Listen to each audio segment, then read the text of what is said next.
যারা বলছে হিংসা হচ্ছে তারা কিন্তু হিংসা থামাচ্ছে না। আমি কালকে বলেছি যদি এগুলো না থামে তাহলে তার প্রতিরোধ প্রতিকার হবে।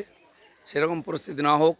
বিজেপি সারা ভারতবর্ষে রাজ করছে, প্রত্যেক ইলেকশানে জিততে কাউকে না ধমকানো চমকানো, না কারো গায়ে হাত তোলা, না কারো জিনিসপত্র লুট করা আমরা করি না। 15 বছর মানুষকে যারা অত্যাচার করেছে, আমাদের উপরে যে অত্যাচার খুন খারাপি করেছে, সেই মানুষের মধ্যে কিছু ক্ষোভ আছে, এটা বেরিয়ে গেছে। কোনো হিংসা অত্যাচার চলবে না। গুলি বন্দুকের সংস্কৃতি আমরা বন্ধ করব। আমার মনে হয় এটা নির্বাচন কমিশন এবং পুলিশের দেখার দায়িত্ব, আইন শৃঙ্খলা যেন ঠিক থাকে।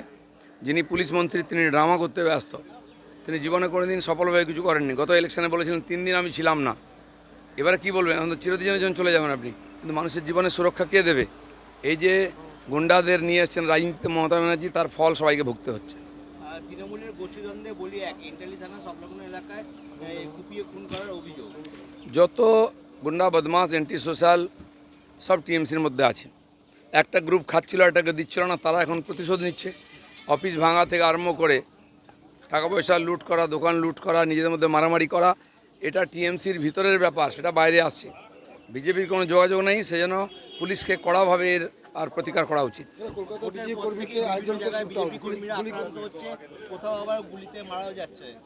এই সব বন্ধ করতে হবে। আর যতক্ষণ না আমাদের সরকার শপথ নিচ্ছে, আমাদের কিছু করার নেই। পুলিশ প্রশাসন আছে এবং নির্বাচন কমিশন আছে, তাদের দেখা উচিত যেন গণ্ডগোল না হয়। না, কিছু জায়গা এবং কিছু লোক আছে, তারা সব ব্যাপারে সুযোগ নেয়, উৎপাত করে, ভয় দেখায়, এবং তারা আবার বিজেপিতে ঢোকার চেষ্টা করছে। আমরা টাইট করে দরজা বন্ধ করেছি। আর আমি বলে দিচ্ছি আমাদের কর্মীদের, এইসব লোকের সঙ্গে সম্পর্ক রাখবেন না।